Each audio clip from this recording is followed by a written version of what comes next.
So I wanted to get to the UFO files. Now, why would the Department of War suddenly release files about unidentified objects?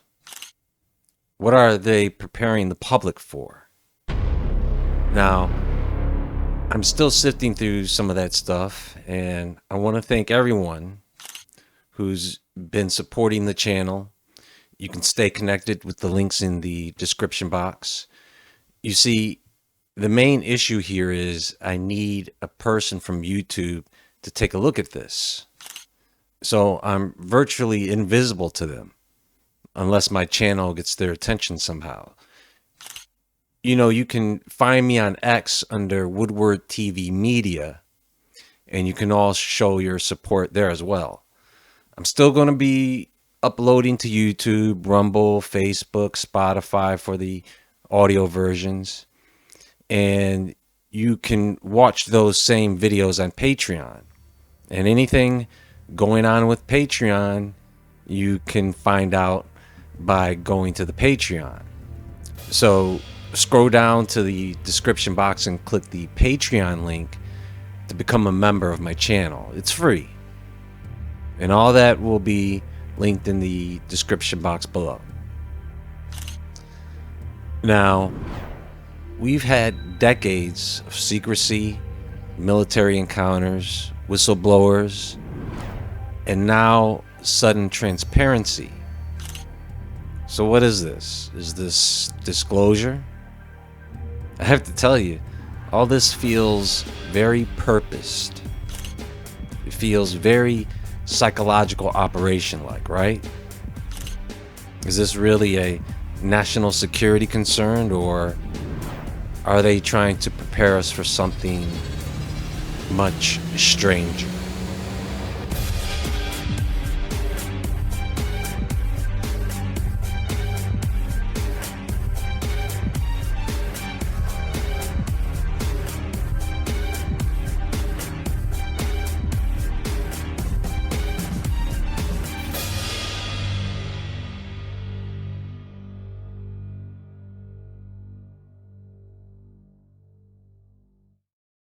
So let me ask you guys a question, a serious question. How many of you asked to see these UFO files? I mean, this is not like releasing the Epstein files, where the government just got a hold of these files. They created these files. So this really becomes nothing more than a declassification of select documents and videos. I mean, it's a very nice looking website. It has a kind of tactical investigative theme. The text font gives off that you're looking at secret information feeling. I know that there are well-known politicians who pressured the government for transparency, but this campaign has been running for several years now. And it really doesn't seem like anyone is impressed by this. 158 files. Mind you, there is quite a bit of information packed into those 158 files. But what am I supposed to do? Should I quit my job? And yes, I could just watch videos of people talking about what's in those files, like mostly everyone has been doing. I mean, do they think we really have time to investigate white orbs flying across the screen? We sure did. And we sure did watch those orbs fly across the screen. They had us watching black and white fuzzy cam footage. And I'm like, come on, man. I've seen all types of UFO footage, all types. And you're telling me this is the best you've got? Some blurry military night vision, black and white, negative, redacted, and censored videos? You see, now they're just playing games with us. Let's take a look at this one. Document. PDF, which means I'll have to download this to actually look at it. Okay. Confirming the recent conversation of the underground, undersigned with Major General L.C. Craigie. December 9th, 1947. Attaches as listed below are copies of the reports from the headquarters concerning flying disc. Comments of headquarters, Air Force on these letters have never been received by this command.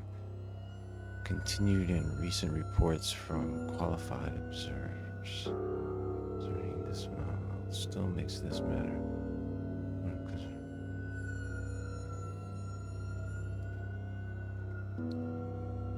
Okay.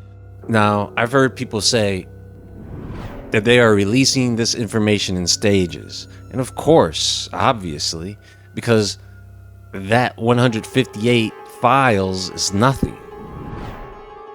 The attached photographs were forwarded to this office by a very reliable source of information obtained from a Mary L. Heron, 1728,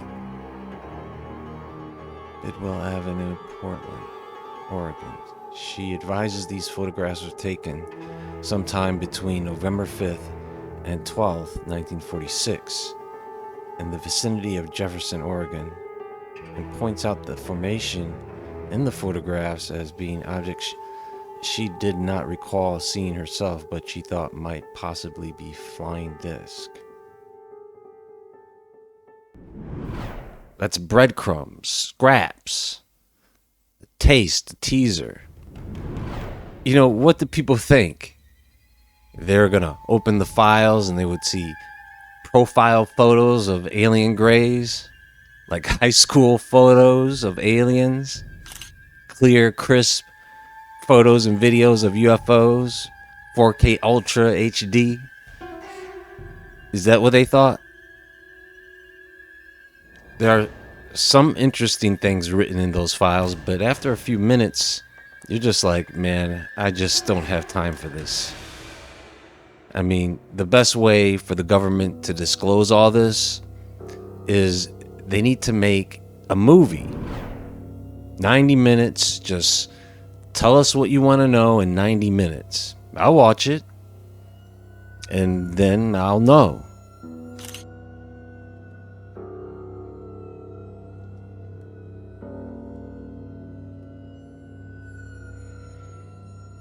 This looks like a base.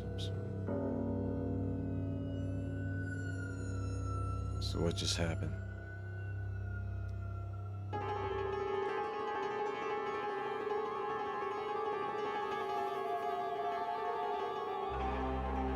Okay, I saw it.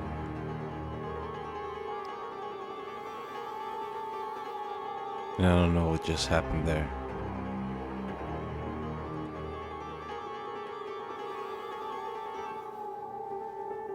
Let's see, that was Iraq and Syria, Iraq.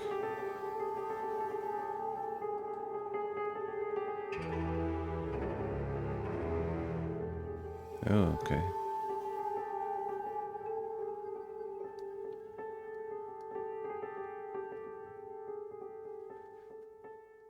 I mean, that could have been a drone, but I don't know why that would...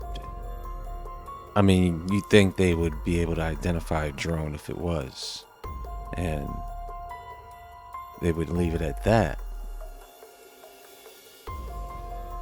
But for it to be in these files kind of tells a different story.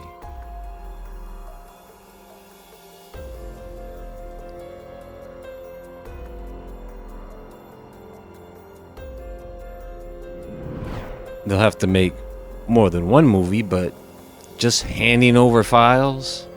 Here, Johnson, take a look at these files and don't say you owe me one. Now, the psychological operation here is to simply get you to want to see more. It starts off as curiosity, then it turns into you definitely wanting to see something solid in the next batch of files. And that desire to see something of that nature may end up opening a doorway for those entities to enter into your space. So here are the main issues with this. And this is a pattern across probably all records released in this manner. Redacted documents.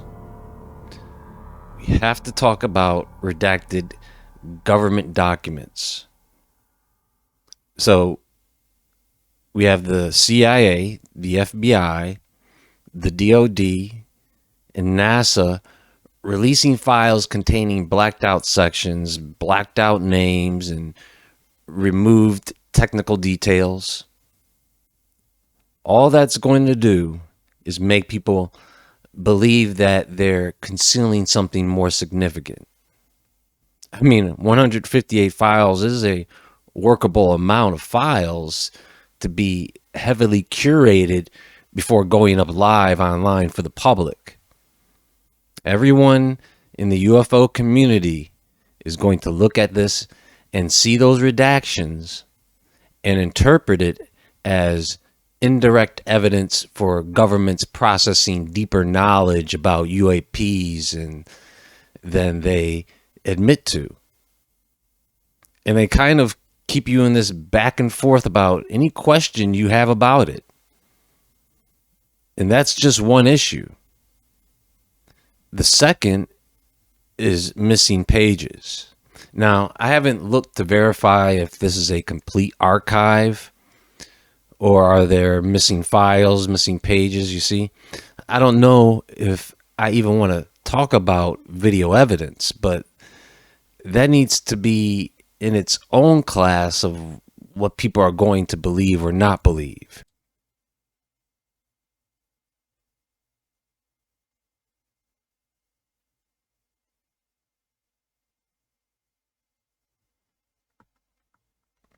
Yeah, that does look a little weird, but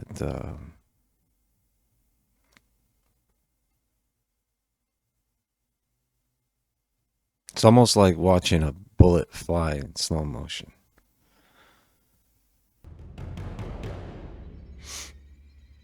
And this is right above the water.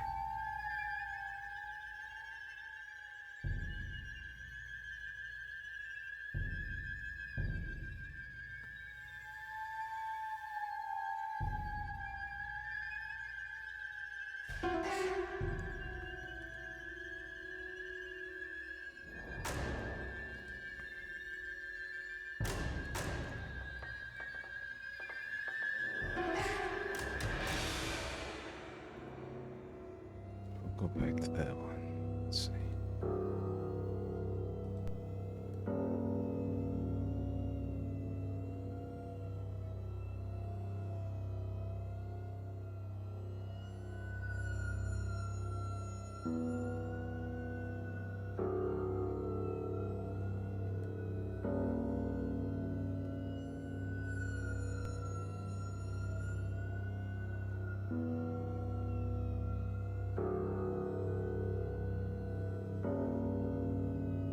Well, so far, a lot of white orbs in this black and white footage.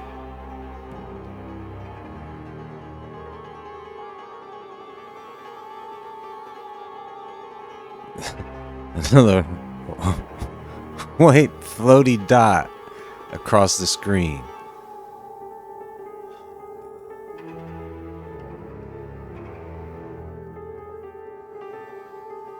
Yeah, already looked at that one. Let's go to a different.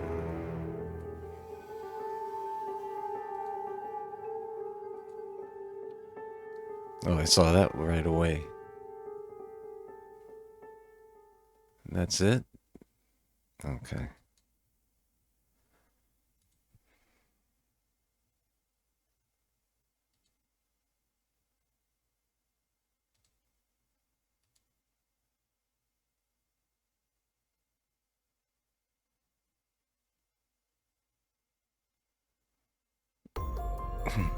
Let's zoom in to the white floaty dot. See if we can take a good look at you. Japan.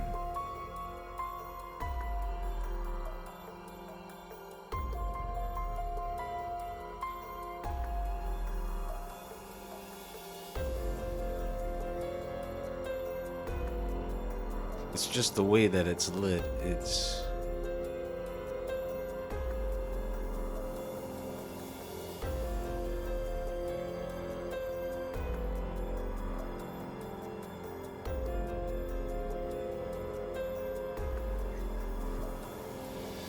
let's see what else is on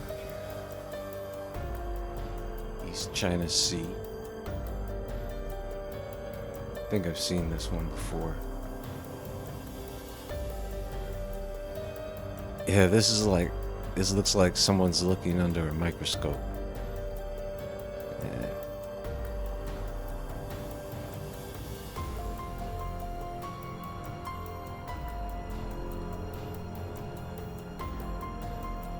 What's this one? Yeah, I know I've seen that one. Someone driving down the highway at night.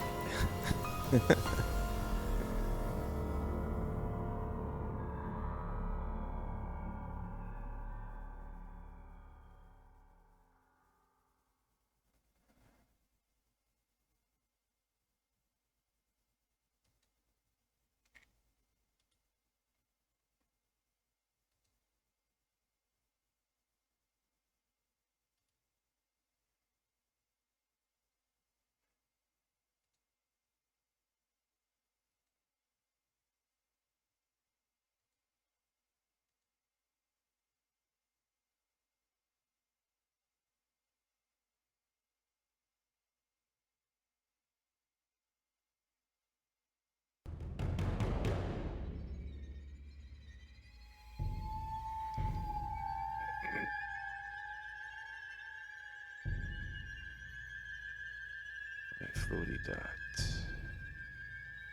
White floaty dot. Floating around. Wind turbines.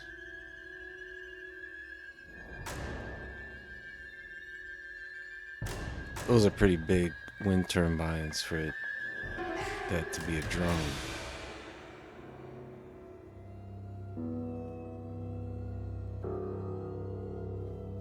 I don't know.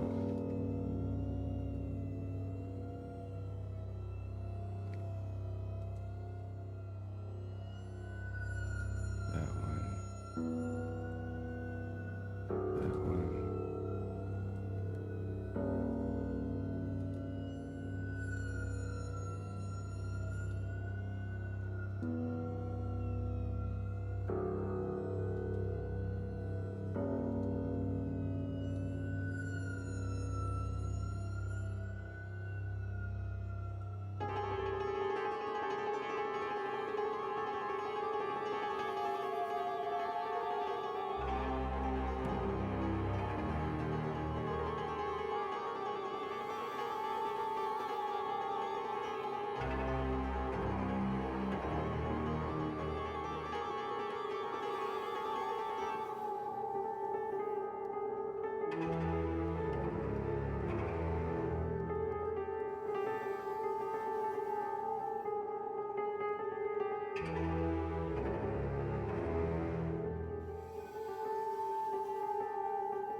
What is that?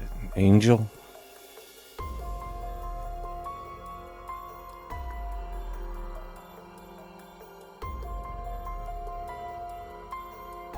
Leaving this trail behind it.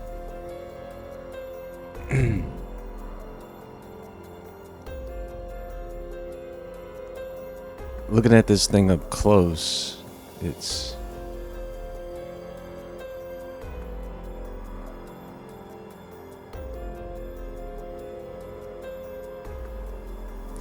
there's a lot more geometry to it than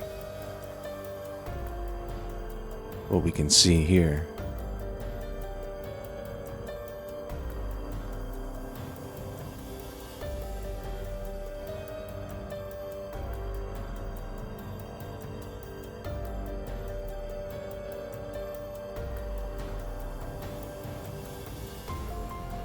Who knows what that could be an image of or a video of.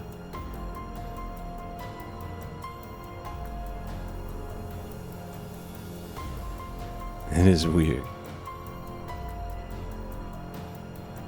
This is probably the strangest thing that I've seen so far on this.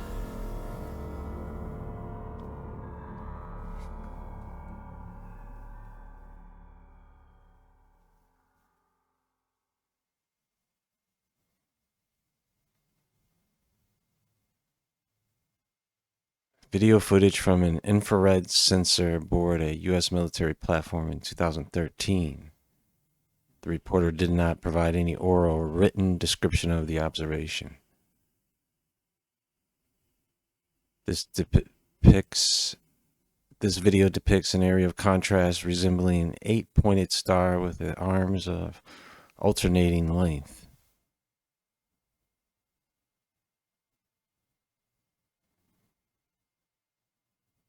Okay. Well, what else did we have in here? A bunch of images, PDFs of redacted material.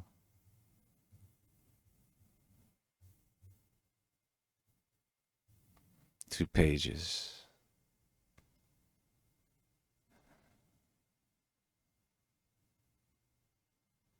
It almost makes you not want to read in between those black spaces.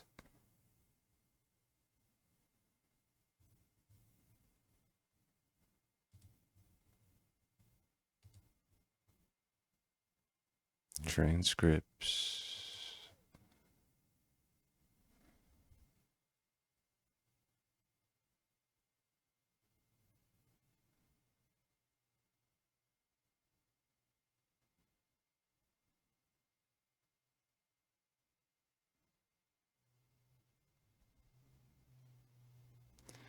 Now we've got a few very bright particles or fragments or something that go drifting by as we maneuver.